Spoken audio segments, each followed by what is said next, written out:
Pallaviji, Radhe Radhe, Nitin Bhai, Radhe Radhe, are you there? Please Radhe come. Radhe Sunilji, thank you so much for such a wonderful session. Radhe Radhe, good morning, good evening, everyone. Welcome to Daily Wisdom from Bhagavad Gita session. Radhe Radhe Nitinji, over to you.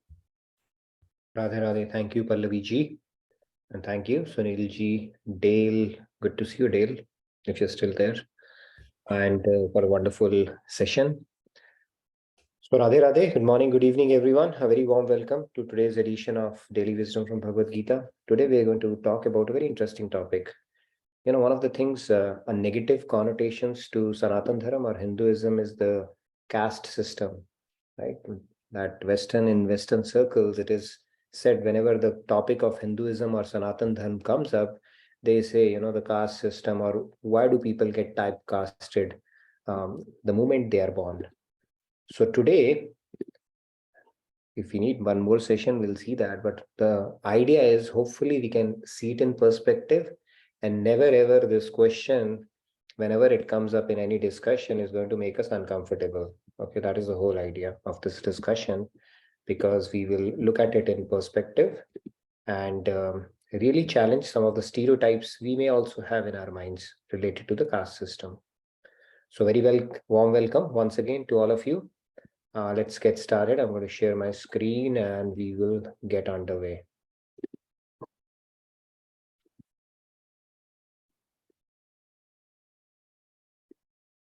All right, like we always do, we'll get started by invoking the blessings of God and Guru. You're welcome to do that at your place with mute on, of course.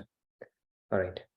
Gurur Brahma, Gurur Vishnu, Guru Devo Maheshwaraha, Guru Sakshat Parabrahma, Tasmai Shri Guruve Namaha. Vasudeva Sutam Devam Kamsa Chanuramardanam Devaki Paramanandam Krishnam Vande Jagadgurum. Krishnam Vande Jagadgurum. All right, Radhe Radhe, good morning, good evening once again to all of you. So let's get started. Today we are going to do 4.13, the next shloka, and I'm going to follow along. Chaturvarnyam maya srishtam gunakarma vibhagashaha tasya kartaramapi mam vidya kartaramavyayam. All right, I see a few hands. So let's take all the hands one by one. Yes. Surya Prakash ji, Radhe Radhe, please go ahead. Radhe Radhe, Nitinji. Chatur Varnam Maya Srustam Gunakarma Vibhagashaha Tasya Kartaram Apimam Vijya Kartaram Avyayam. Radhe Radhe. Radhe Radhe. Thank you. Sandhya ji, Radhe Radhe, please go ahead. Radhe Radhe. Chaturvarnyam maya srishtam gunakarma vibhagashaha tasya kartaram api mam vidya kartaram avyayam. Wonderful, very nice, thank you. Shyamji, Radhe Radhe, please go ahead. Radhe Radhe. Chaturvarnyam maya shrashtam gunakarma vibhagashaha tasya kartaramapi mam vidya kartaramavyayam. Radhe Radhe. You, Radhe Radhe. Rahulji, Radhe Radhe, please go ahead. Radhe Radhe. Chaturvarnyam maya srishtam gunakarma vibhagashaha tasya kartaramapi mam vidya kartar avyayam. Radhe. Tarunji, Radhe Radhe, please go Radhe Radhe चातुर्वर्ण्यं मया सृष्टं गुणकर्म विभागशः तस्य कर्तारमपि मां विद्यकर्तारम् अव्ययम्. Very nice, thank you, Tarunji. All right, I see a few hands. Let's quickly take them. And ahead. then we'll- Prabhatji, Radhe Radhe, please go ahead. चातुर्वर्ण्य system guna karma vibhasya tasya karta api mam vidya kartam avyam. Radhe Radhe. you, Prabhat, Radhe Radhe. Aparna ji, Radhe Radhe, please go ahead. Four Radhe hands. Radhe Radhe Radhe, Prabhat. चातुर्वर्ण्यं मया सृष्टं गुणकर्मा विभागशः तस्य कर्तारमपि मां विद्यकर्तारमव्ययम्. Thank you. Radhe Radhe. You, Aparna ji. All right, we'll freeze the number of hands now. Let's- Sam ji, Radhe Radhe, please go ahead. Radhe Radhe चातुर्वर्ण्यं मया सृष्टं कर्म विभागशः तस्य कर्तारम् अपि मां विद्याकर्तारम् अव्ययम्. Radhe Radhe. Very nice, Samji, Radhe Radhe. 1, 2, 3, 4. Okay, last 5 hands. Payal ji, Radhe Radhe, please go ahead. Radhe Radhe Radhe Radhe. चातुर्वर्ण्यं मया सृष्टं गुणकर्म विभागशः तस्य कर्तारमपि मां विद्यकर्तारम् अव्ययम्. Radhe Radhe. Payalji. All right, last 4 hands. Riya ji, Radhe Radhe, please go ahead. Radhe Radhe चातुर्वर्ण्यं मया सृष्टं गुणकर्म विभागशः तस्य कर्तारमपि मां विद्यकर्तारमव्ययम्. Very nice, thank you. See, we have our photo day tomorrow, group photo day tomorrow. And if you want to do a dry run simulation, you can do that by reciting shloka and turning on your video today. Just an option. All right, let's take the remaining 3 hands. Manju ji, Radhe Radhe, please go ahead. Radhe Radhe चातुर्वर्ण्यं मया सृष्टं गुणकर्म विभागशः तस्य कर्तारम् अपि मां विद्याकर्तारम् अव्ययम्. Radhe Radhe. Last 2 hands. Falguni ji, Radhe Radhe, please go ahead. Radhe Radhe चातुर्वर्ण्यं मया सृष्टं गुणकर्मा विभागशः तस्य कर्तारम् अपि मां विद्याकर्तारम् अव्ययम्. Radhe Radhe. All right, Sheetalji, please go ahead. Sheetal ji, Radhe Radhe, please go ahead.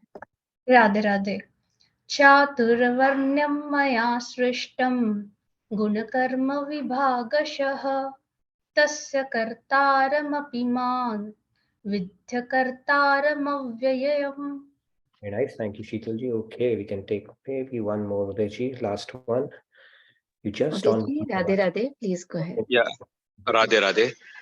चातुर्वर्ण्यं मया सृष्टं गुणकर्म विभागशः तस्य कर्तारम् अपि मां विद्यकर्तारम् अव्ययम्. Radhe Radhe. Very nice. So in this shloka, Lord Krishna is saying the 4 categories of occupations were created by me. And then let's hear it clearly. According gun karma vibhagasha. He's saying according to people's qualities and activities. Although I am the creator of this system, know me to be the non-doer and eternal.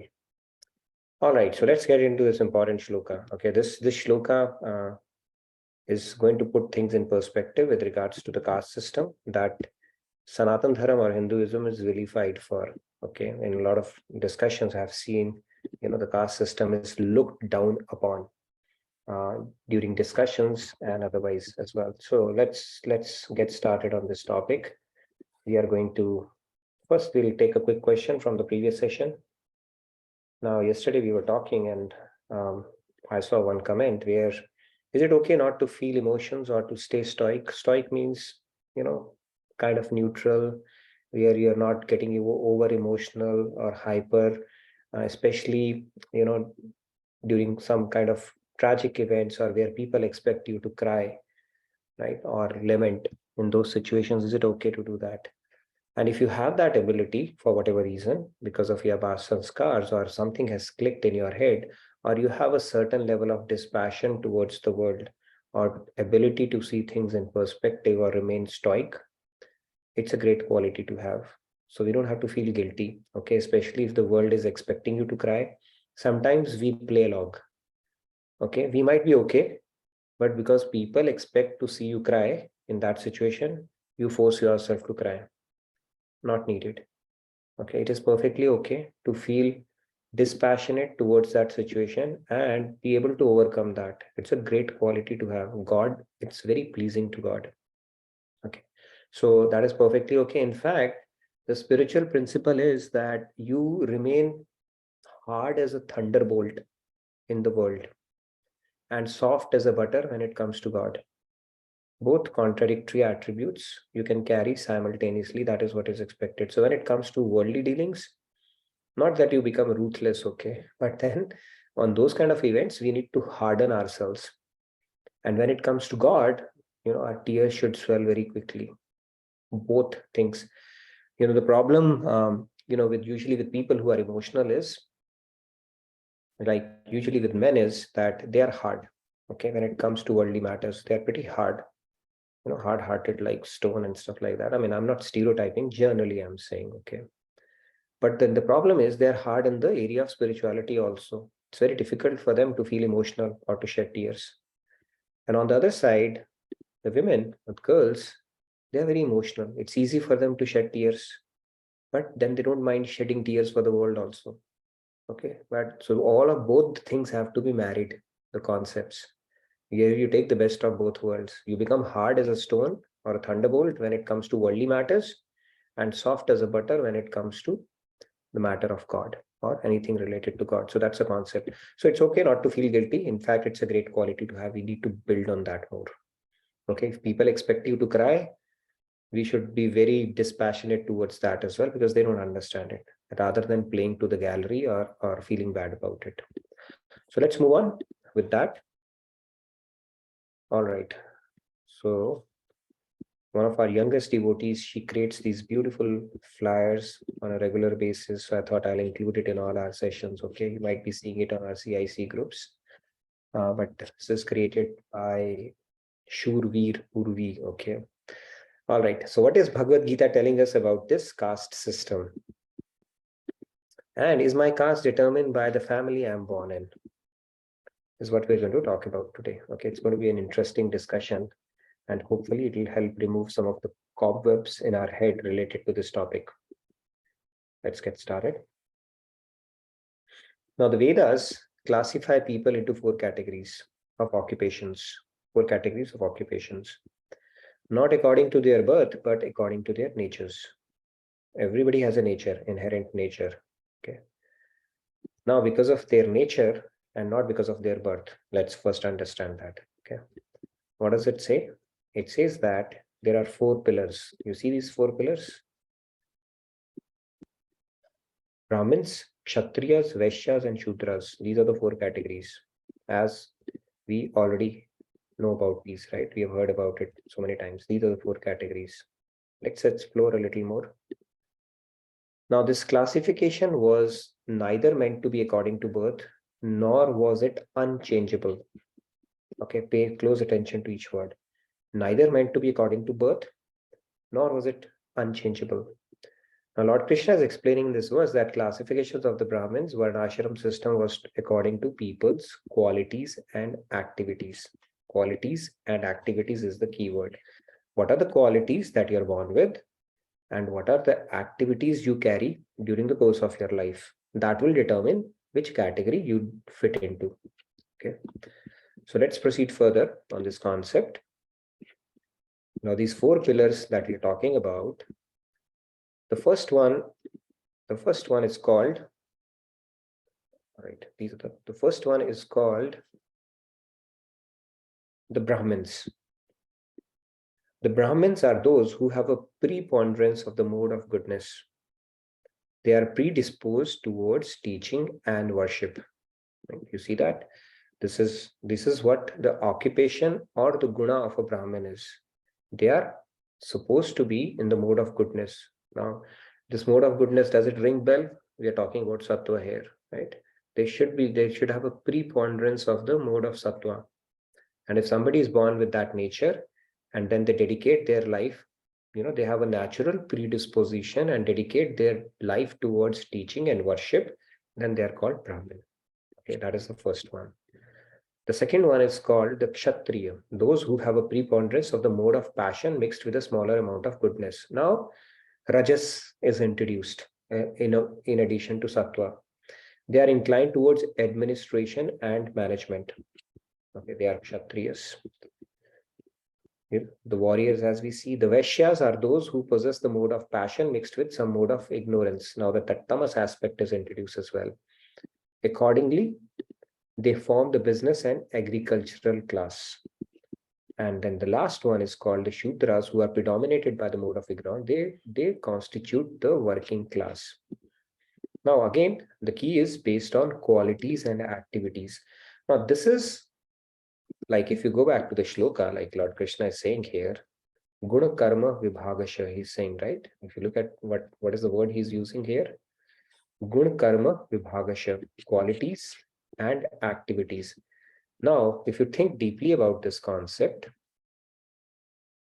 in every society, these 4 pillars would be there. There is no society, regardless of which country, caste, creed, basically I'm talking about. Everywhere you will see these 4 pillars. These are needed for the sustenance, administration, and basically maintaining this universe itself, right? Humankind, if you look at it, they are natural set of order which is created based on different propensities that people have. Okay, doesn't mean one is superior or other is inferior like we do. Now, Sanatan Dharma or Hinduism is vilified for casteism in Western circles. Even if you look at the history of US, the slavery, that was a big problem here. So it is a human tendency to take advantage of it. And over time, what happened, there was a rigidity that got introduced, like Brahmanvad. The Brahmans, they started taking control of the society. They said, okay, we are the go-to people for you to go to God, or we'll tell you how Vedas are, or what Vedas are, and what are the rituals that to be followed, right? So they took control. And because of it, it became what you call perpetuated, that through birth itself. They said the son of Brahmin is a Brahmin, and that is how this whole system got perpetuated. Same thing has happened in other traditions as well. Jews took control. Before the World War II, that's where Hitler came in and said, okay, enough of this. And he developed that hatred sentiments towards that. We have had a history of slavery in US as well. So humans, they perpetuate this system to enjoy certain privileges just because in society you've gotten that position, and then they perpetuate it. That is where the problem starts happening. So this caste that we talk about is actually a natural order in all the humanity. I'll tell you some examples, and then that will help you understand this division is a natural division. It exists wherever you are going to have humans just for the administration or running a society. Yes, Sandhya, you had a question? Please go ahead, Sandhya ji. So, is it like the amount of sattva is more in Brahmins than rest other 3, right? Not the other way around. If you have a predominance of sattva, you are technically a Brahmin. Okay, not just that, it is a quality. There is an activity associated with it and I'll come to that point. Okay, first of all, you may have the predisposition of sattva in it because of your past sanskars, and we only have acquired that. God is not giving anybody that. Depending upon the choices we make in life, we accrue or accumulate that guna, which becomes part of our future prarabdha, right? So if we have acquired a lot of sattva, mode of goodness, then technically we are a Brahmin. Right. So in addition to that, you have to carry certain activities as well. You could have a lot of sattva, but you might be doing business, or you could be in a worker class. And I'll get to that point, technicality in Kali Yuga, which category we fall into. Okay, I'll come to that part as well.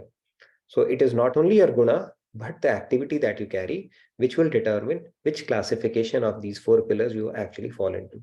I'm going to touch upon that. can I just quickly ask the follow-up of this? So, Sure. so do we not say that among sattva and rajas and tamas, there is a hierarchy? There is a hierarchy. See, if you look at these divisions, of course, if you have predominantly led your life in ignorance, not making spirituality priority at all, you technically belong to Shudra or Vaishya class, right?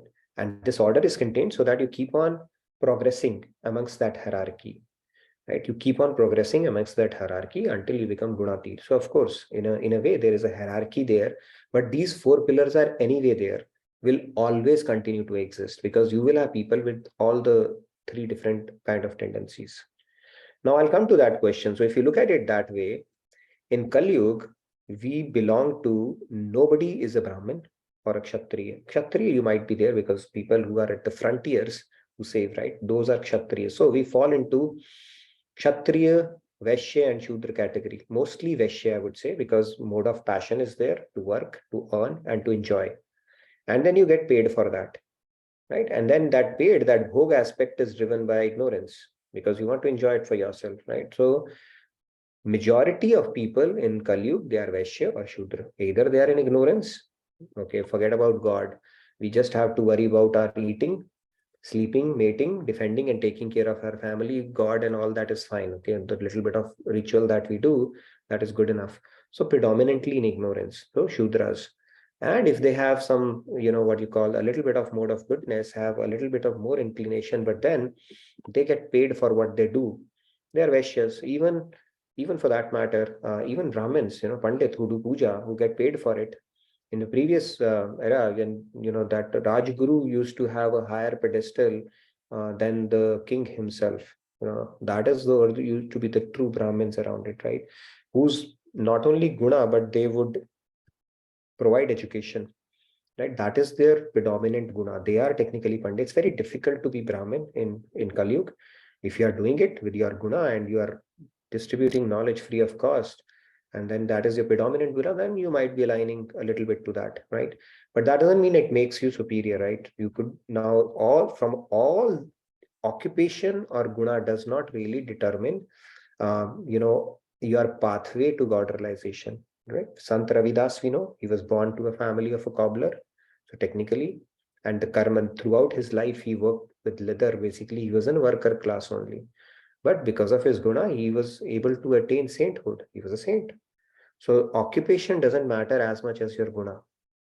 As long as, you are attaching your mind to God, it doesn't mean that you first have to go through Shudra and then the next and the next and the next, and then you go that, nothing like that.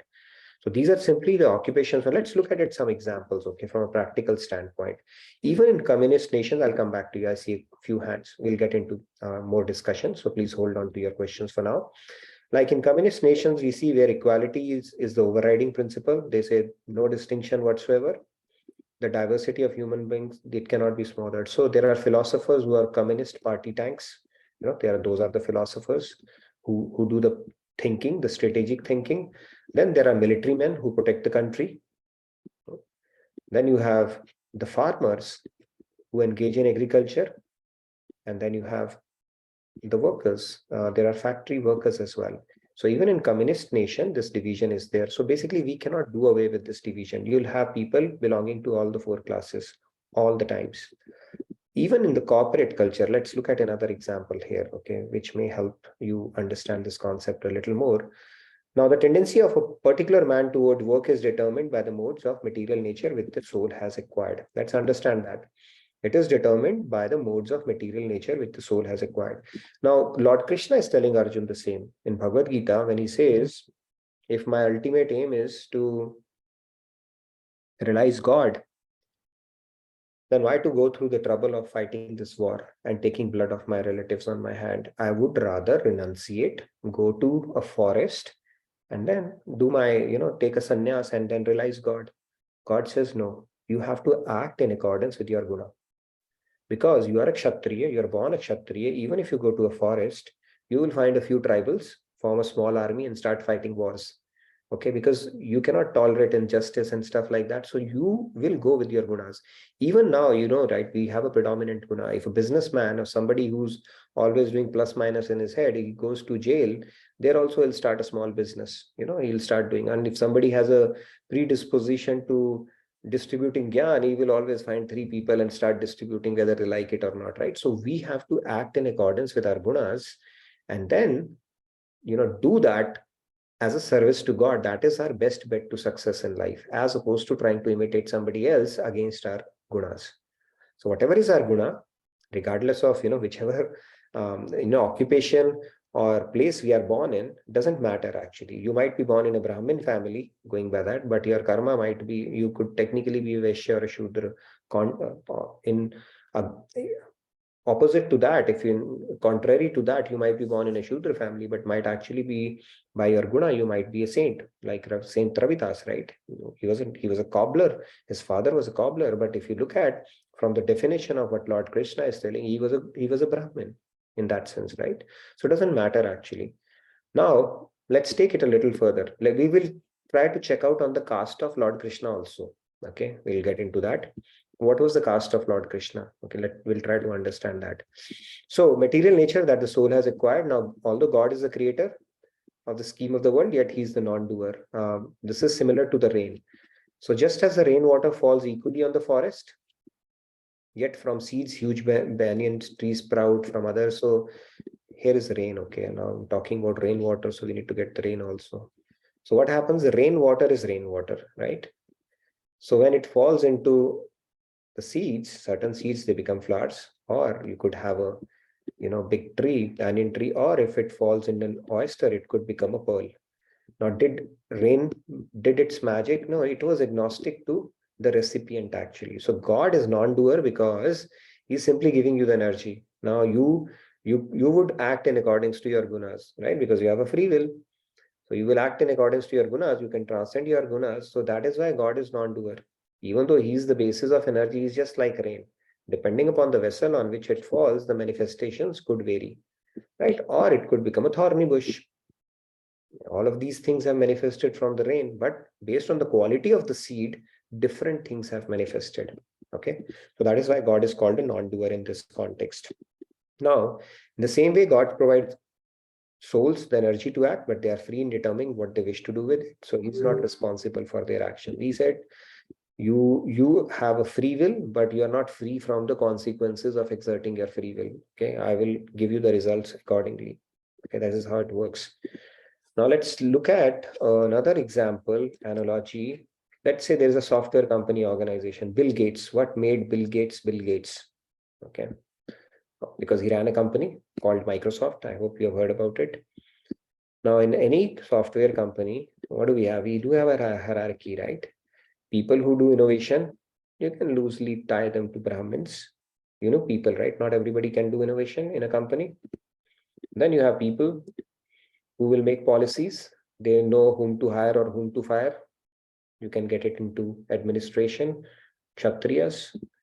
Then you have people who are marketing, accountants, finance, sales, all that stuff that they do. They are the Vaishyas. And then, of course, you have people who do the data entry or admin work, cleaning arrangement, janitor work, and all that stuff. And they are called Shudra, right? Now, even in a company, we are trying to build that structure because it is required to get organized and to sustain or run a company. Humans are also doing that endeavor. Every company has that. So God said these will anyway be there in any society, no matter which nation are you in. These 4 divisions will always exist.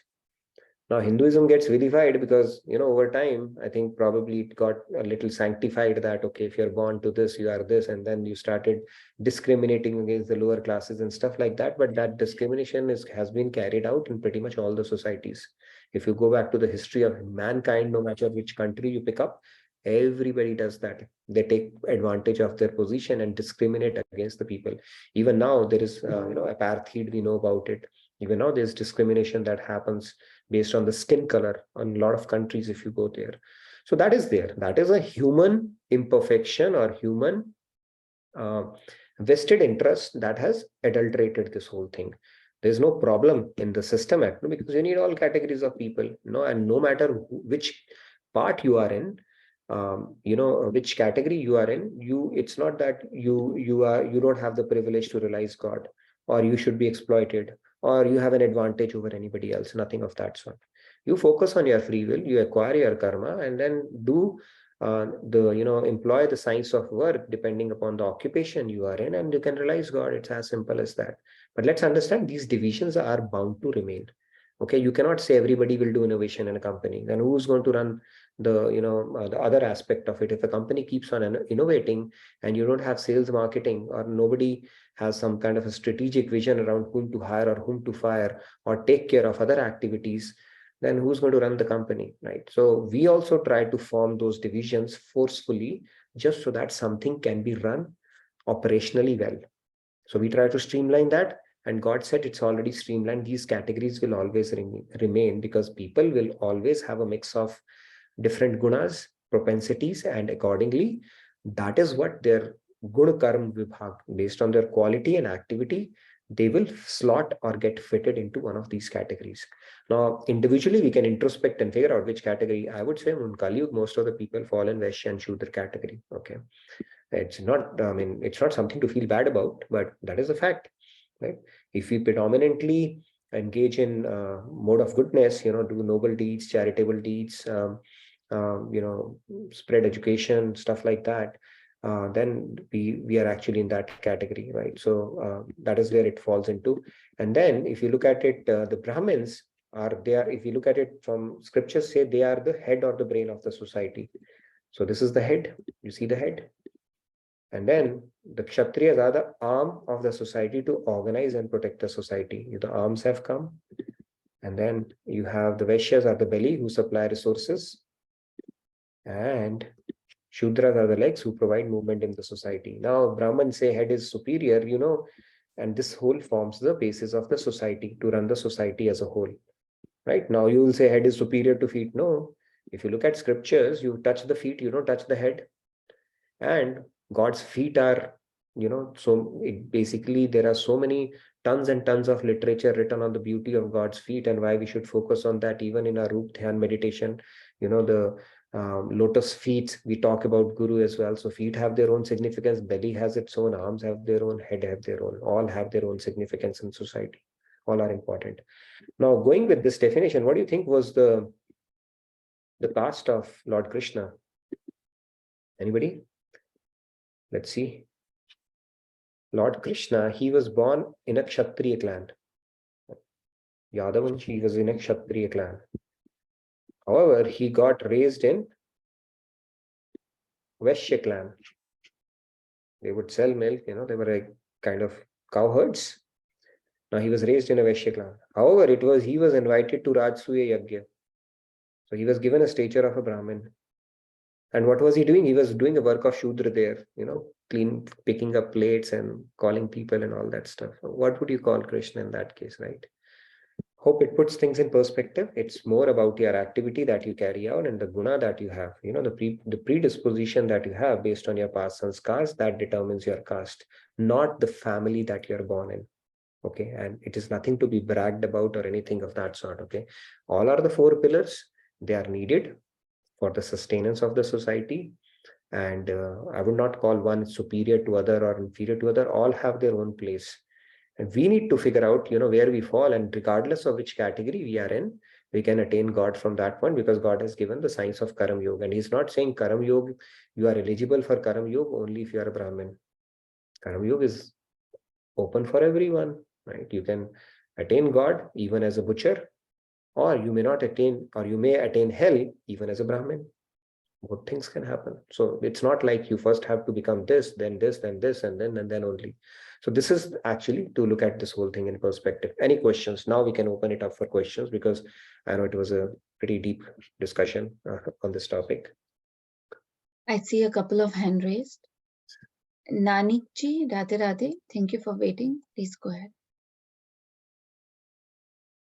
Yes, I had a question about these 4 pillars. I don't see any more these things in India. When I graduated over 60 years ago, there were only 2 classes, scheduled class and that one. They used to reserve seats for the scheduled class people. So where I never hear about Vaishya and this and that anymore. I think only is a scheduled class or non-scheduled. Right. People do politics on that as well, right? I mean, it becomes when your vested interests take over, you start exploiting people. They have a certain disadvantage, and then people say, okay, we are going to bring you back into the mainstream. We are going to introduce reservation. All that stuff happens, and people do politics on that. But we are looking at this caste system in a holistic way. What Bhagavad Gita is telling us, those divisions remain exist in all the societies. Now, if we have perpetuated part of it or we have moved past it, that is a different discussion altogether. But we are talking about the divisions, the natural divisions that exist in all human societies, regardless of whichever country, tradition, or culture you subscribe to, right? And we have looked at a very simple example of running a company. We have these divisions even in a company, right? So, but thank you for bringing that out, Nanik ji. All right. Yes. Thank you, Nanik ji. Preeti ji, Radhe Radhe, please go ahead. Radhe Radhe. Radhe Radhe Nitinji and Radhe Radhe everyone. Nitinji, a beautiful, beautiful session and so beautifully brought forth by your visuals and your comments next to the visuals. I'm here to answer the question, what caste did Lord Krishna belong to? I think he was a perfection of a Brahmin, Kshatriya, Vaishya and Shudra. So much of a perfection that it becomes a dream for all of us humans to reach to. And that is why he is God. I mean, he had everything in him. Radhe Radhe. Beautiful. I think you summed it up very nicely. Because even as a Shudra, he told you how to have a Seva Bhav. Right? Even a Shudra, if Shudra is doing and then cursing people, oh my God, these people, they enjoy life and we have to work and all. You are not doing that. That's an opportunity lost. You know, he was invited as a guest of honor in Rajsuya Yagya. And still he was doing the menial jobs there, you know, inviting guests like Ladki Walas do in marriage, picking their, the leftovers and stuff like that. He was doing the opposite job that a working class would do, even though he was a guest of honor there. And of course, he played a role of Sarathi during Mahabharat. Then he defeated kings as well. So he was a perfect Kshatriya also. He was a perfect administrator also. And when it comes to Bhagavad Gita, he's the original Jagat Guru. So Brahmin's role also. So he's like, he tells you in every role how you need to be at, what is the right mindset, regardless of which role or division are you in. Very nicely articulated. Thank you, Preeti ji. Aparna ji, Radhe Radhe, please go ahead. Progress. That was a lot of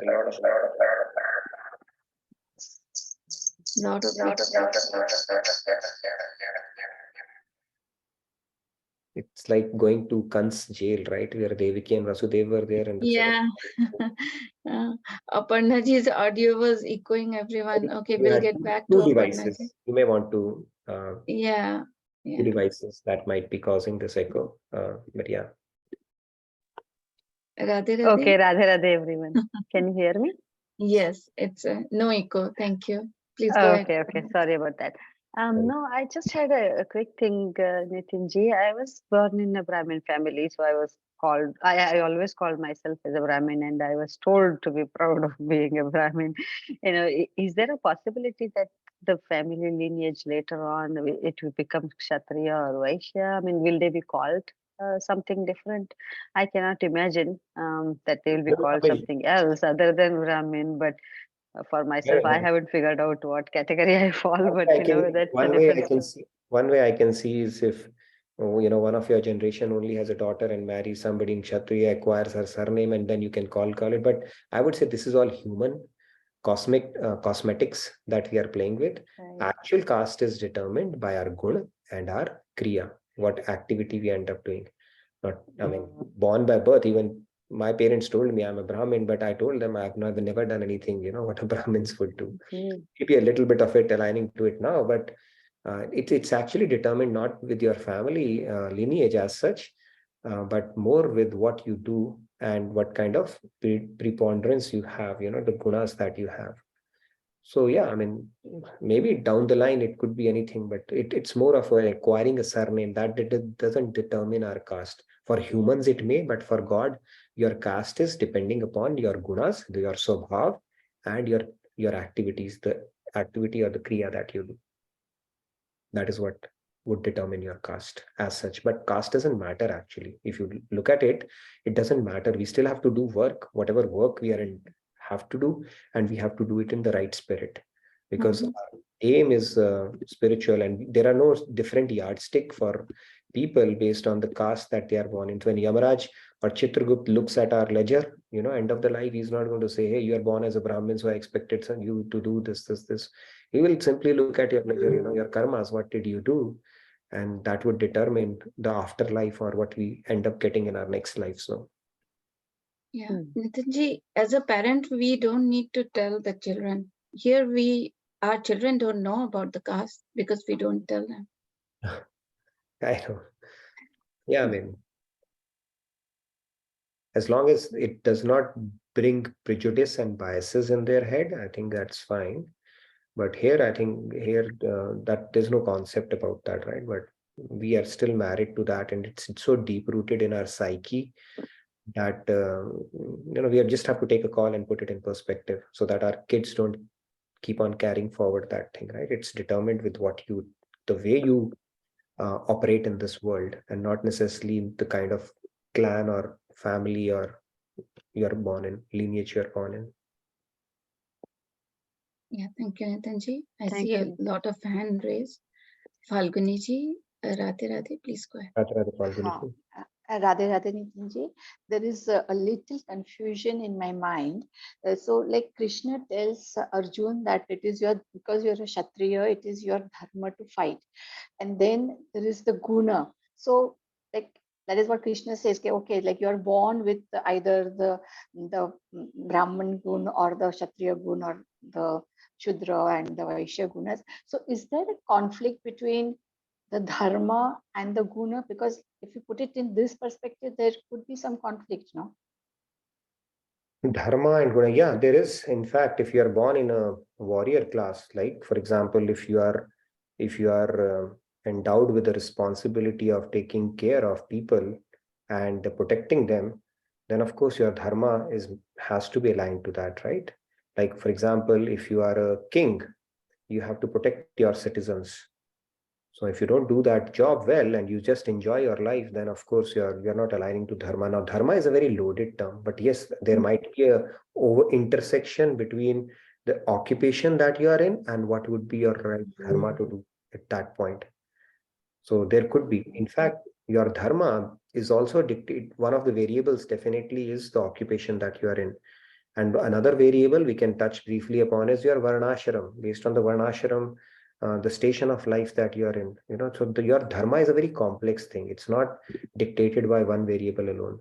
There are multiple variables around it. And yes, occupation definitely plays a role there as well, right? If you are supposed to protect your citizen, you better do a good job at it and not run away from your responsibilities, like Arjun is told by Lord Krishna, right? He's telling you are a Kshatriya. Your duty is to fight. So he's giving him a call of duty there as well.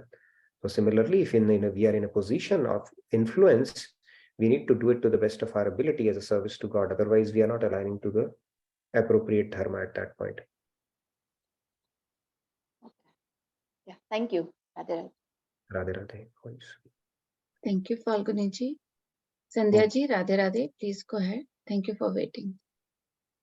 Yeah, Radhe Radhe. So regarding, it looks like when we are thinking about the internal state of the mind, which guna is predominant, that is more of the factor which is deciding the varna, right? So from that perspective, the God realized saints and God, their internal state of mind is Shuddha Sattva, right? That is beyond all the gunas. So will there be a varna that one could classify for them as such, or will it be like beyond all? Worldly things are not applicable to them, right? Because they are beyond Maya. This Right. is more for people who are operating. So they may choose to act in any of these gunas, right? Like Lord Krishna did. So there is no predominant, basically predominant guna is gunatit. Basically they have become a puri, they cannot, so the rules of Atta do not apply to them. Right. So they are beyond all these They're beyond. caste system. And as a society, as we evolve, isn't it like we are also supposed to go to that, like as an entire, all the souls are supposed to True. go towards that sort of a situation, right? This is the ultimate goal for the soul, na? Goal for the soul. To get to Shuddha Sattva state, go beyond even the three gunas. Right. That is why God has given 2.47, right? He said, you just do your occupation. Whatever occupation, just make it devotional. Right now it is secular because we are doing it in accordance to we get paid for it, right? And that we get paid for it and we use it for our bhog. And then we have a very limited view of life that, okay, I have to take care of me, myself and my family and, little things here and there. He said that, you first of all, correct the science of work, how you should be working, and then expand your thinking. And eventually it will lead you to Gunatit state, right? So we are acting in accordance to our gunas, and he's saying, you act in accordance to your guna, but do it for the pleasure of God. And that's it. That is essentially what Karma Yoga is. Yes, we all have to reach that stage because saints are not born saints, right? They were souls like us in flesh and blood who attained sainthood. Okay, now within saints also we have spoken about the categories. If you are Nitya Siddh, yes, of course we are a VIP, okay, for whatever reason. If you were Nitya Badh, and then you have worked towards sainthood, right? Swami Vivekananda said that if one person can attain super consciousness, so can you and I.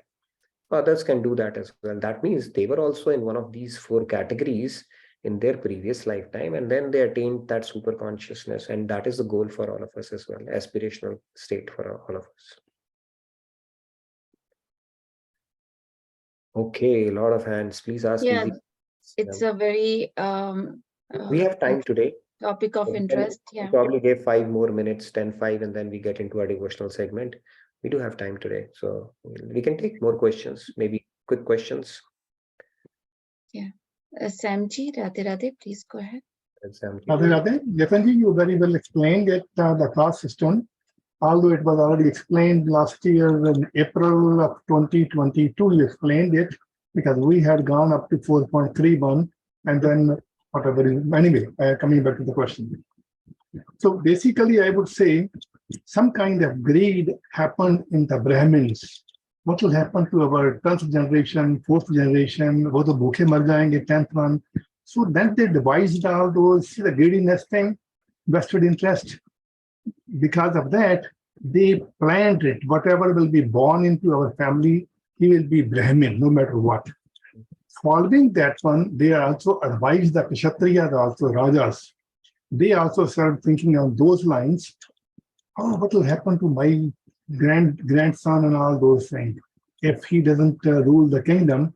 So that's why they started thinking on those lines also. The lines of the Brahmins and Kshatriyas got more and more solidified.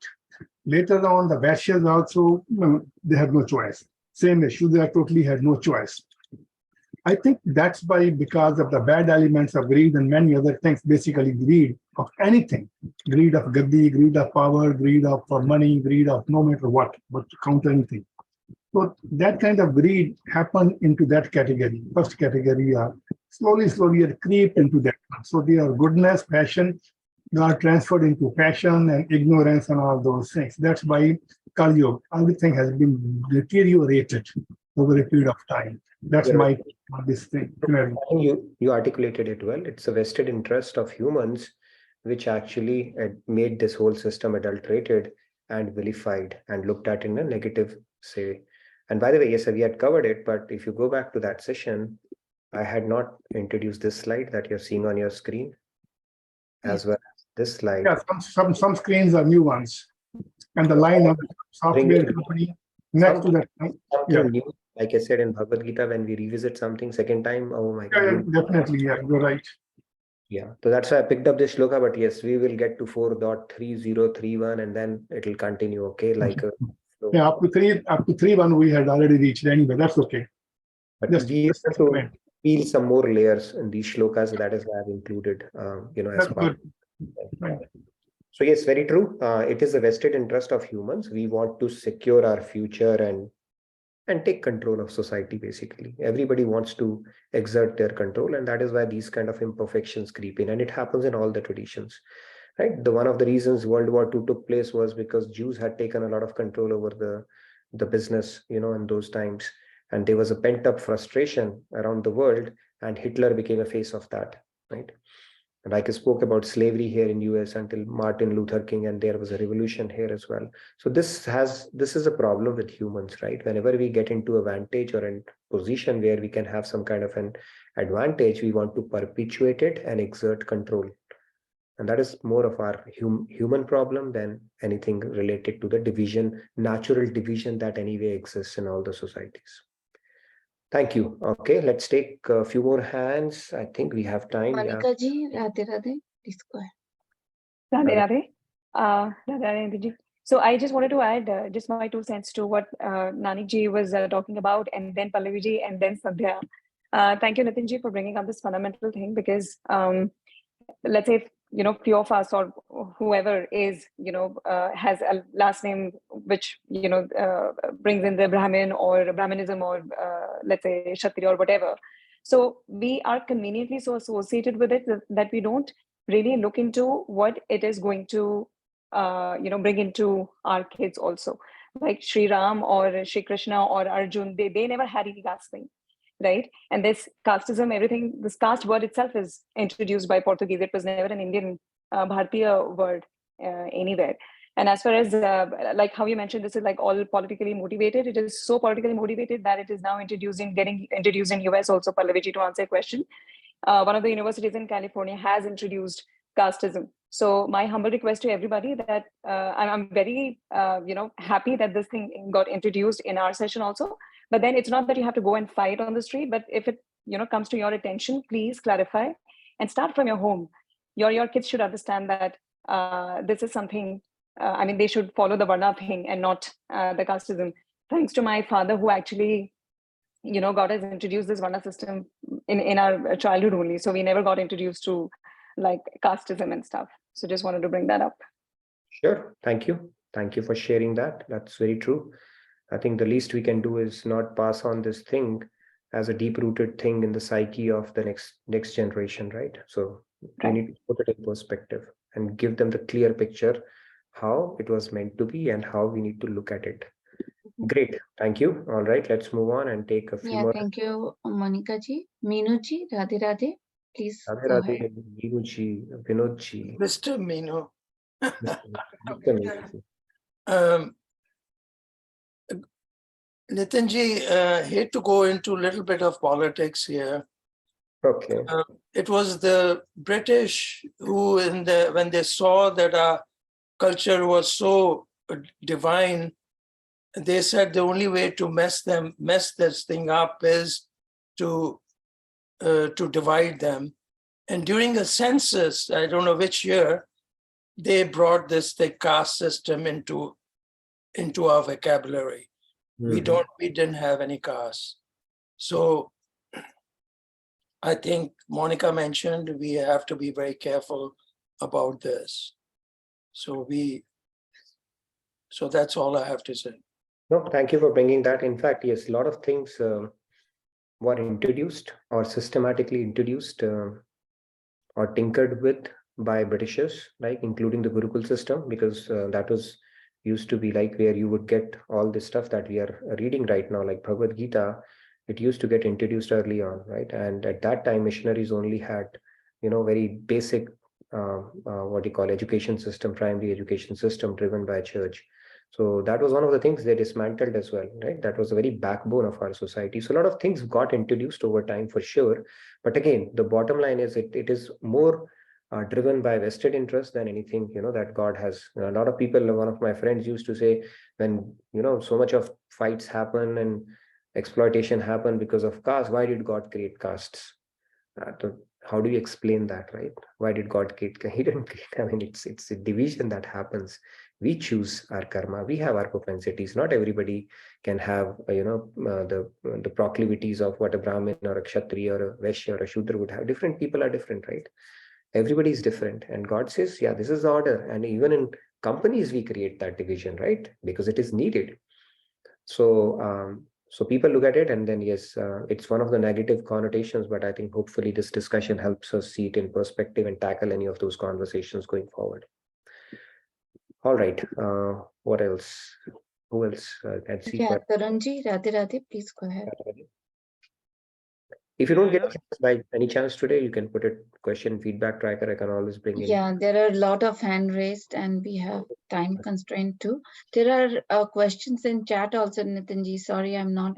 Sure, we can take the ones on camera and then maybe a few chat questions, and remaining, if you don't get a chance, please put it in the feedback tracker. Or we can go maybe another 5 minutes and then 10 minutes more before we move into our devotional segment. I know it's a pretty interesting topic. Yes, please go ahead, Tarunji. Yeah, Nitin, just wanted to say one thing where I see that from where they comes and mostly where they are quoted from, and I personally verified those things. So it is one of our text called Manu Smriti, written supposedly by Manu Maharaj, where they have mentioned these things actually.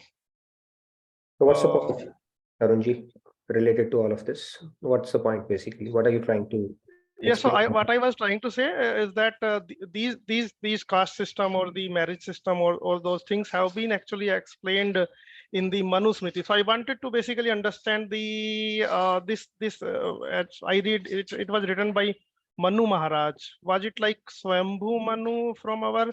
So I mean, is there any importance of understand Manu Smriti or? Check it out. Let's subscribe to Bhagavad Gita. If there is anything Manu Smriti, we can certainly research that. But Bhagavad Gita, Lord Krishna is very clearly telling us, how we need to look at the caste system. And Bhagavad Gita, we don't have to go as far as anything if we have Bhagavad Gita, because it's basically the distillation of all the scriptures that God has presented to us. He's simply telling us that it is based on your karma and your activity. So we don't need to go any further than that, to do any further research on it. It may confuse us. It's a pretty straightforward explanation, I would say. But if you want to research, we can certainly check out on that. All right. Yes. Prabhatji, Radhe Radhe. Radhe Radhe. So basically, there are 2-3 things that I want to tell. Like first thing, Nitinji, you have mentioned in one slide that Krishna is Kshatriya, Shudra, and the another one is Shudra and Vaishya. Yeah, Vaishya, right. So basically, one thing is missing here is like Brahman. So he's also Brahman, like he has also given Gita Gyan, so he's also Brahman. He's also acted as Brahman, right? So this is one thing. And another thing, see, like as you mentioned that there are 2 different things. One is caste, another is guna. So we get birth, we got birth in different castes, like some got birth in Brahman family, Kshatriya family, and other families. So similarly, we have our gunas. Like if we are getting birth in a Brahman family, then we have access to scriptures and other things like devotional things, spiritual things.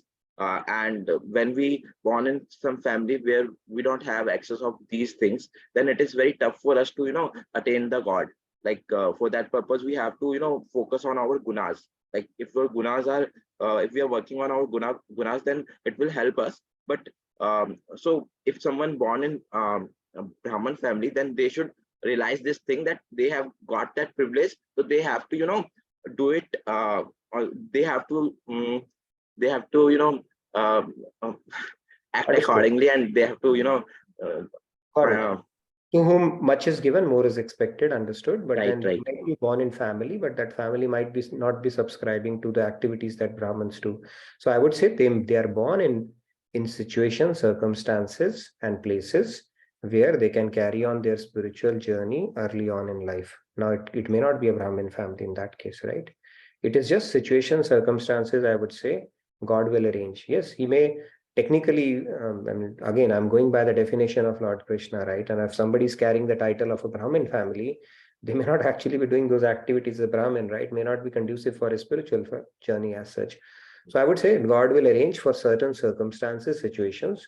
It could be a Brahmin family, or it could be some other family where they can pursue or continue with their spiritual activities further.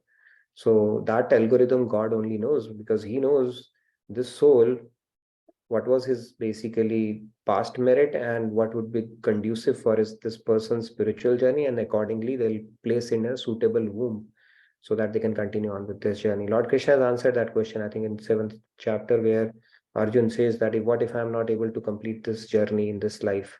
What happens to me? Am I like a broken cloud which wind blows away, which can neither rain nor of any benefit to anything? Lord Krishna says, no, I'll put you basically, in a suitable womb so that you can carry forward with your journey. And basically all the spiritual merit that you have acquired will be given to you as part of your prarabdha at that point. So it could be a Brahmin family, especially if they are really spiritual, or it could be some other family, but the situation, circumstances will support that.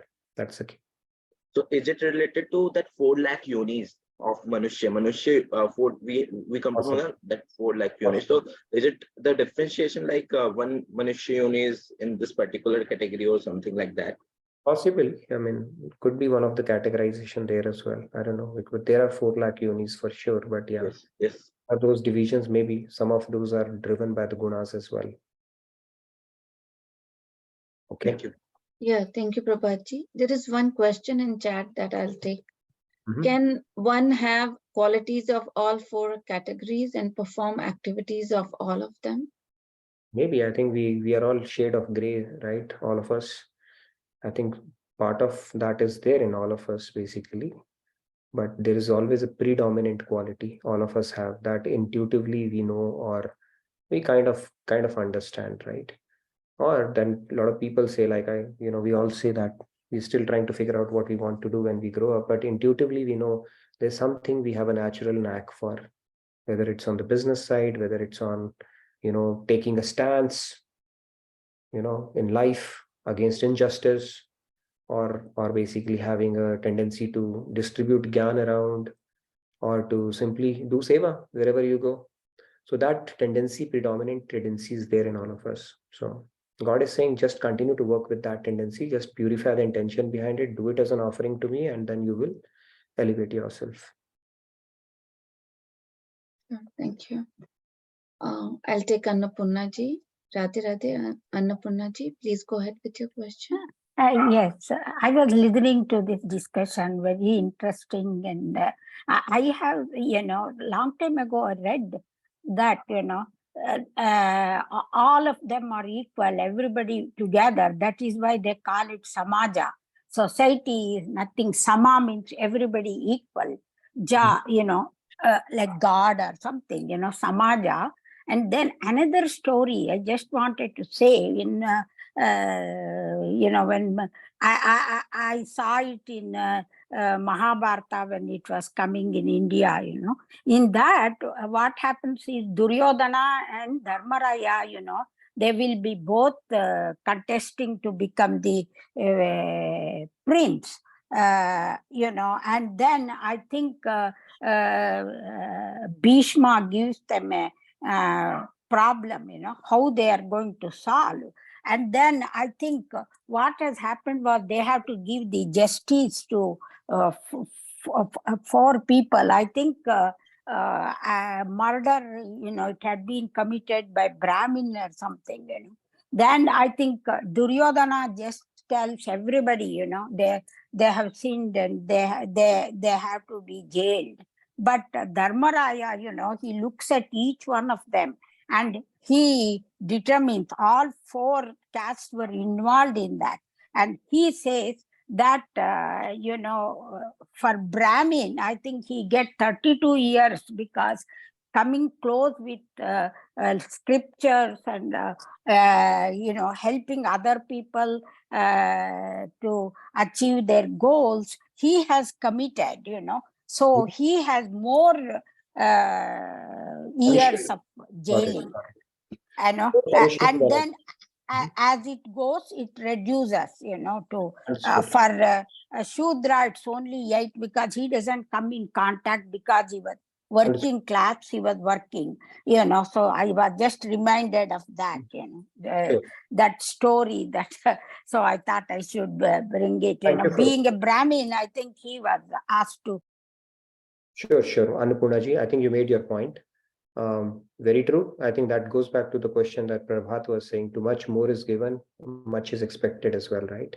Because if you're born in a family, God has given you more opportunity and to align to your dharma, and you have negated that and done something different, then yes, of course, like you said, their punishment would be proportionately more than, you know, somebody who's not exposed to that knowledge.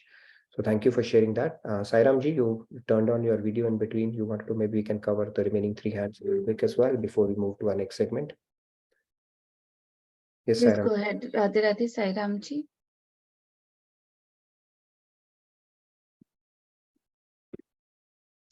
Unable to unmute. We can go to Sairamji. Yeah. Time.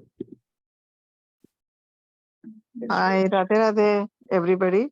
I just wanted to make one point that this caste system, everything was politicized when British were ruling India, like the other guy said. And also, I wanted to, my interpretation is Dronacharya was a teacher, right? He was supposed to be teaching both Kauravas and Pandavas, but when the time came for the war, you know, he was on the battlefield fighting it. So I think it is a situational thing where you see the need, you can just change the hat and, you know, you can. Yeah, Parshuram was there as well, right? Yeah, he was Brahman, but and then then, he yeah, made motive to kill all the Kshatriyas, right? So yeah. exactly. So it is like, that is why God is saying it is not unchangeable. It's not like you're born in a family and you say, I'm going to be stuck with this caste forever. As per God, if you change your guna, swabhav, which you have an ability through your free will, or you change your kriya, that the activities that you're doing, you can change that. It is not unchangeable within the same lifetime, right? And basically, if you're born in a family, once born this, you die as that. But God is saying, no, you can actually change that. So it's pretty dynamic depending upon the gunas that you play around with. Yeah, and also it is your inclination. You may be doing something, but you may want to do something else. Very true. Thank you. Thank you, Radhe Radhe. Radhe Radhe. Last one, Manoranjanji. Radhe Radhe, please go ahead, Manoranjan. And then you are welcome to stay back for our devotional segment. We are going to do few chapters. Nitinji, I think we missed to make the very important announcement about life transformation program of Swamiji, which is going to start from Saturday, July 29 to August 4. I have posted the information in the chat, how to register, but it looks like it is going to be in person. It's going to be in person. It's in person. Please come over. It's going to be an awesome event. Swamiji is going to be here. We will be listening to him every day with lots, tons and tons of knowledge that will come in. So don't miss out on that. And it's going to be from July 29 to August 4. So 7 days.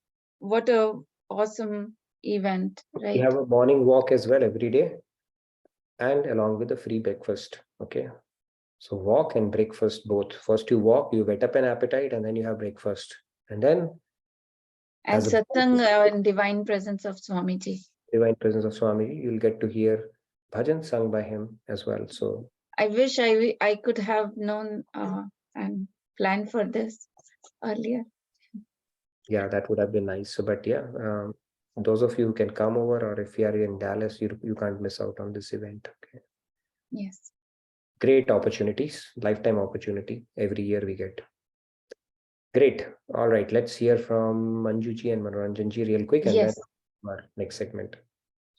Please go ahead, Manoranjanji. Please go ahead. Sorry for interrupting you. Please go ahead. Namaskaram. Yeah, Radhe Radhe. Am I audible? Namaskaram to all of you. Yes. Actually, this topic is a very hot topic and mostly misunderstood topic whenever we discuss this. So I'll just give a quote from the Atri Samhita. It says that Janmanam Jayate Sudra, Sanskarita Vidyajyate, Vedabhyas Bhavate Vipra Brahma Janaiti Brahmana. So everybody is a Sudra from the birth. If you see a child cannot do activities out of his own. He or she has to learn. So whenever you are in a genuine state, in Swabhava state, all are Sudras. But when you acquire knowledge, then your transition happens. So therefore, as rightly said by Nitinji and all others, this Varna system is not based on the family where actually we are born. Is based on our karmas, and it is intertransitory in nature. You can go to higher level, you can also come down to the lower level also. But actually, this is a question to Nitinji. We have not discussed the entire sloka itself, because the second part is very important.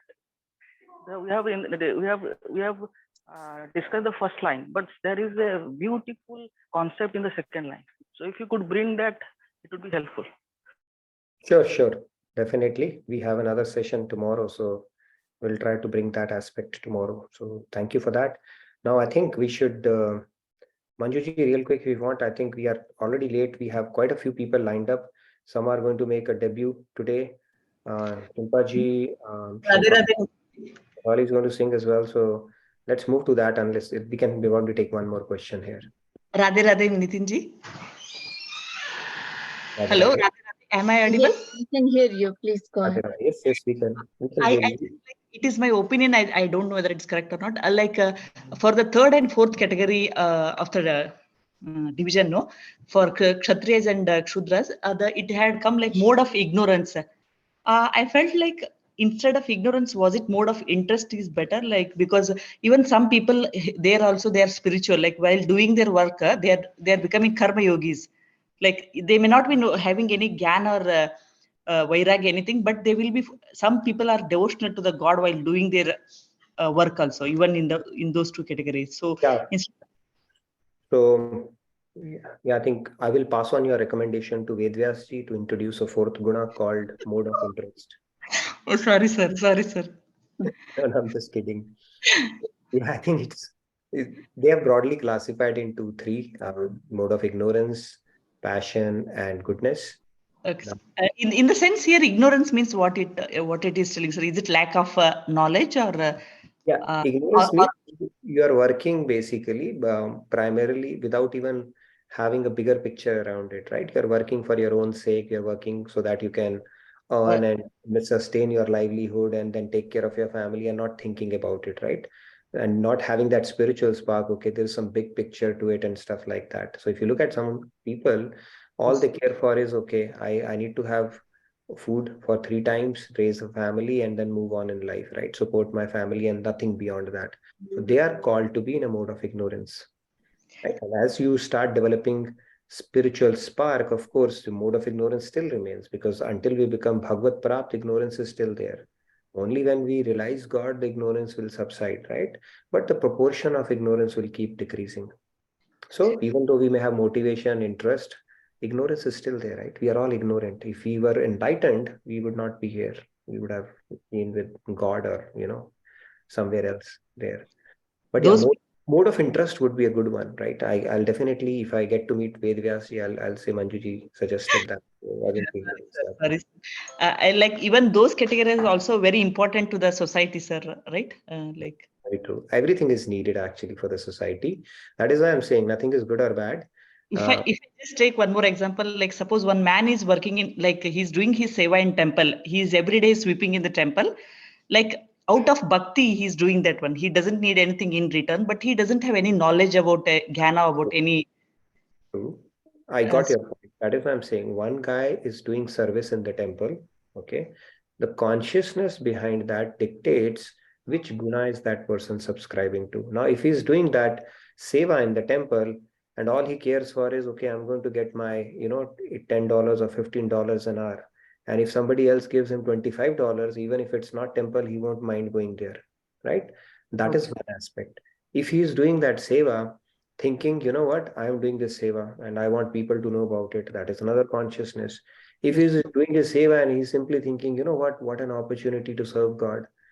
Okay, I'm so privileged to be able to serve God, then that consciousness, so act is the same, but the motivation or the consciousness behind it dictates whether he's in the mode of ignorance, mode of passion, or in the mode of goodness, or even beyond these three modes, which is mode of gunatit mode, you know.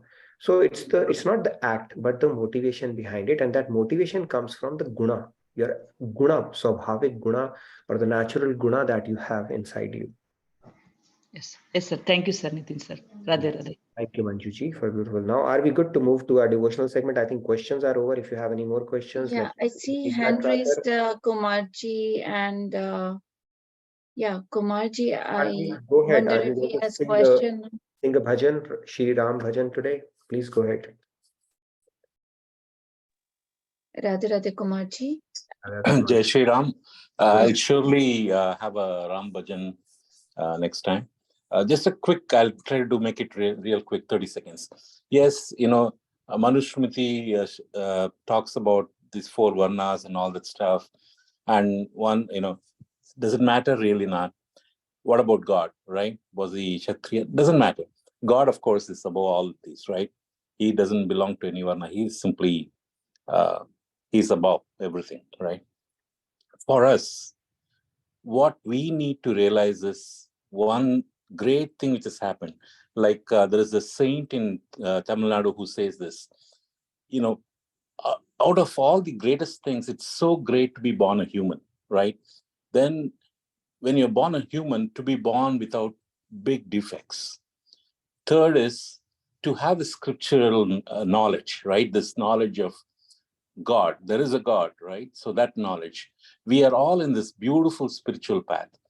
And I know a lot of places are like, they're anti-God, they're doing, does not matter. Actually, when I hear those things, what I feel is I need to kind of accelerate my path towards God. So again, God realization or self-realization, just take one path, whichever it is, but please go on that. We are all so lucky to be on this. It doesn't matter whether you and me are Brahmins or Kshatriyas, does not matter at all. We are all in this beautiful path. We just make use of it and get realized. Thank you, Jai. Thank you, Kumarji. Very true. There are 3 graces of God, right? First, making us human, huge deal. We are humans. Itself is a big grace. Second grace is having a spiritual spark, which we all of us have been graced with. That is why we are here in the Bhagavad Gita session, right? And listen to Swamiji, and spirituality interests us. That is the second grace of God. What is the third grace of God? Making us meet our Guru, which has happened to most of us as well. That is the third grace of God. There's a fourth grace of God as well, okay? If you are born in Bharatvarsh, now don't think that I'm being biased here. That is also a fact, because for you to get introduced to Ram and Krishna early on and take it as part of your life is a huge blessing. Now we are sitting on a gold mine. Okay, so all the avatars, they take place in Bharatvarsh for a reason. Although Krishna and Ram are not Indian, I would say, or Bharatiya, but they choose to be born in India. There is a reason, Bharat, for a reason. So from that sense, we have all the 4 graces. Now what we make out of it is up to us completely. So thank you, Kumarji, for bringing that out. I think we are all supremely blessed. Now it's all up to us to make the most of it, this golden opportunity that is given to us on a platter. Today we have a singer that none of you would have heard, okay? And after you hear her, we all are looking forward to her. Her name is Shefali Sharma. Go ahead, Shefali. Go ahead, and we look forward to your debut today. Too bad we can't. Radhe Radhe everyone. Thank you so much, Nitinji. I'm going to sing a Radha Rani's bhajan today. So yes. ये तो बता दो बरसाने वाली, ये तो बता दो बरसाने वाली, मैं कैसे तुम्हारी लगन छोड़ दूंगा, मैं कैसे तुम्हारी लगन छोड़ दूंगा। तेरी दया पर ये जीवन है मेरा, तेरी दया पर ये जीवन है मेरा। मैं कैसे तुम्हारी शरण छोड़ दूंगा, मैं कैसे तुम्हारी शरण छोड़ दूंगा। हो किशोरी कुछ ऐसा इंतजाम हो जाए, किशोरी कुछ ऐसा इंतजाम हो जाए। जुबां पे राधा राधा राधा नाम हो जाए, जुबां पे राधा राधा राधा नाम हो जाए। जय राधे श्री राधे राधे श्री राधे, जय Radhe Shri Radhe Radhe Shri Radhe. Yeah, thank you so much. Amazing, Shefali. You hit a home run in the very first time itself. No nervousness, no tentativeness. It's like I know what I'm going to sing, and you just delivered it. Spot on. Loved it. Thank you Very so nice. much, Nitin. Very, very nice. You should sing more often, Shefali. Wonderfully Sure. done. Loved it. Great. All right. Beautiful singing, Shefali ji. Thank you so much, Pallavi ji. Thank you so much. We'll move on to Payal ji, or should we? Ji, time permitting, I'll also do a couple of lines today, okay? Yes. But we'll see how. Radhe, Radhe. Yeah. Go ahead, Please Palji. go ahead. Radhe. Radhe Radhe. Please fill out the feedback tracker as well in the meantime. Yes, Palji, go ahead. Yeah, sure.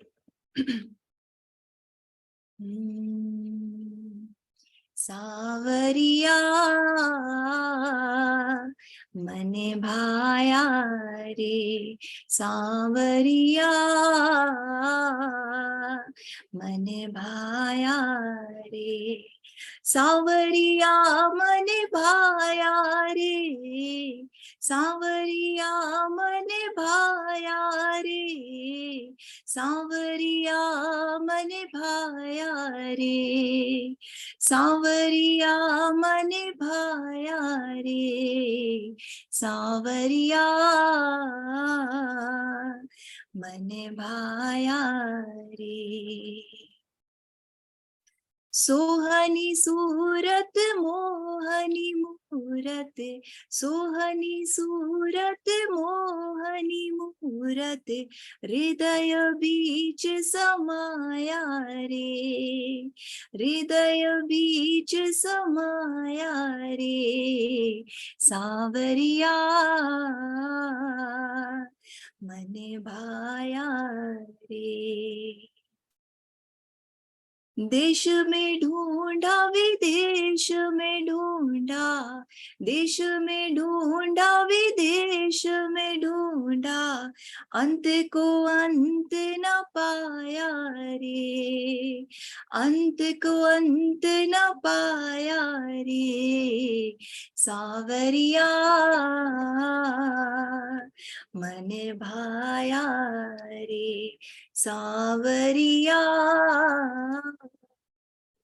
मने भाया रे। Thank you. Radhe Radhe. Radhe Radhe Payal ji, amazing, like you always do. Beautiful. Always make our devotional segment special. So beautiful singing. Thank you so much for that. Who else? Rupa ji, are you going to cook and sing, or sing and cook, or both?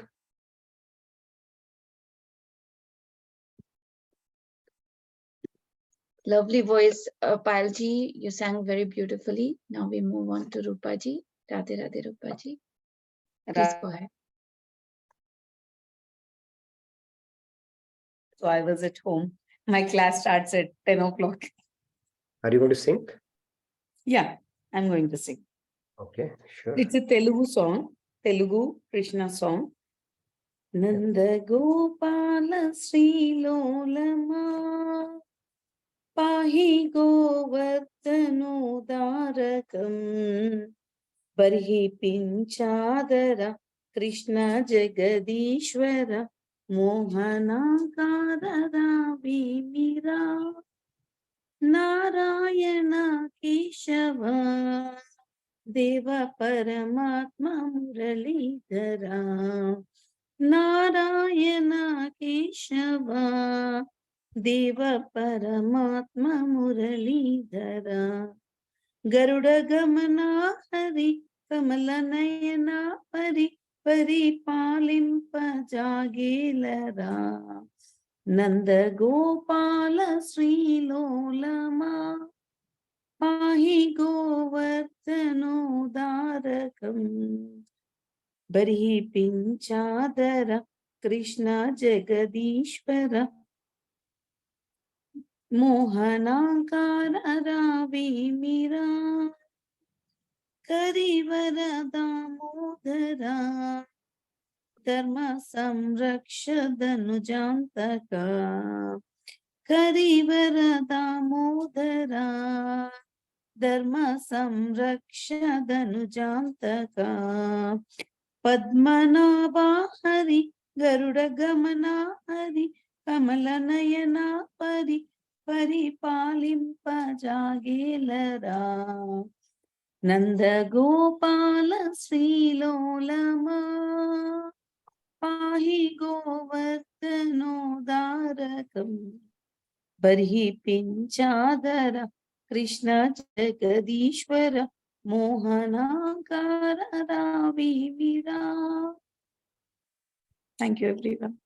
Thank you, Rupaji. Very nice. It reminds me there was a Hindi song, "E Malik Tere Bande Hum," right? Yeah, exactly. In the same tune. In the same tune. Actually, this song I learned it from my mom because we sing in our family for aartis or something. So I just remember because I did not prepare for this segment. I thought I'll sing that only. Oh my God, that was nice. Very nice. Thank you so much for that. Now let's move on to who's going to sing next. Do we have Sandhya ji. Yeah. Radhe Radhe. Sandhya ji, please go ahead. Thank you. Sandhya ji? Shweta ji is Radhe going to... Radhe, everyone. Yes, Sandhya ji, go ahead. Maybe we can take a couple of more hands and then I know it's time. Yes, go ahead, Sandhya ji. I'll make it fast.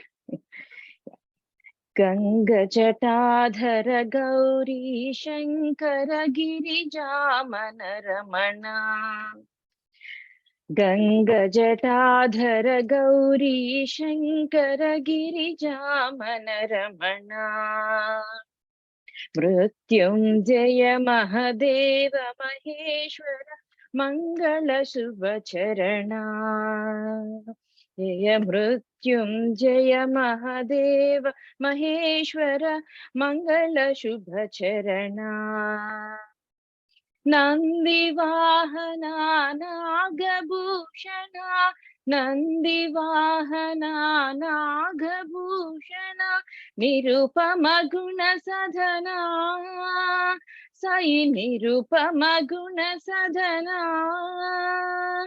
Natana Manohara Neelakantha Sai Natana Manohara Neelakantha Sai Neerajadalanayana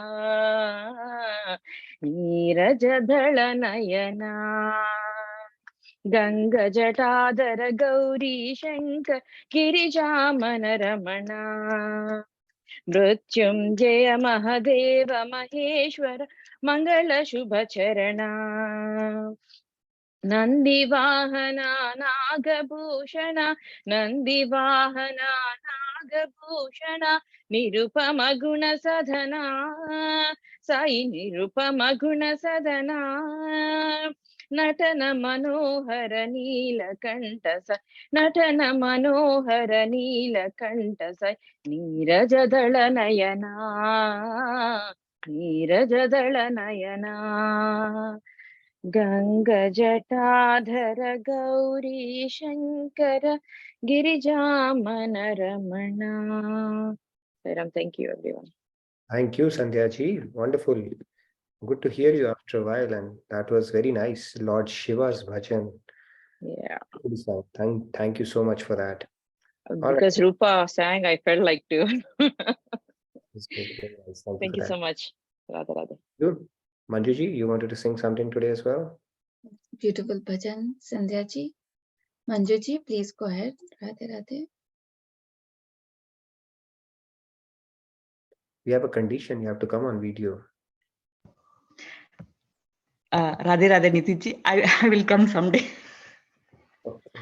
You This say is Sunday or someday? okay, sir. Sunday, sir.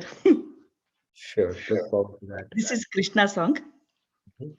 ಪಿಳ್ಳಂಗೋವಿಯ ಚಲುವ ಕೃಷ್ಣನ ಎಲ್ಲಿ ನೋಡಿದಿರಿ ಪಿಳ್ಳಂಗೋವಿಯ ಚಲುವ ಕೃಷ್ಣನ ಎಲ್ಲಿ ನೋಡಿದಿರಿ ರಂಗನ ಎಲ್ಲಿ ನೋಡಿದಿರಿ ಎಲ್ಲಿ ನೋಡಿದರಲ್ಲಿ ತಾನಿಲ್ಲ ಇಲ್ಲವೆಂದು ಬಲ್ಲ ಜಾನರೆ ಪಿಳ್ಳಂಗೋವಿಯ ಚಲುವ ಕೃಷ್ಣನ ಎಲ್ಲಿ ನೋಡಿದಿರಿ ನಂದ ಗೋಪನ ಮಂದಿರಂಗಳ ಸಂದುಗೊಂದಿನಲಿ ಅಂದ ಚಂದದ ಗೋಪ ಬಾಲರ ವೃಂದ ವೃಂದದಲ್ಲಿ ಸುಂದರಾಂಗದ ಸುಂದರಿಯರ ಹಿಂದು ಮುಂದಿನಲಿ ಅಂದದಾಕಳ ಕಂದ ಕರುಗಳ ಮಂದೆ ಮಂದೆಯಲಿ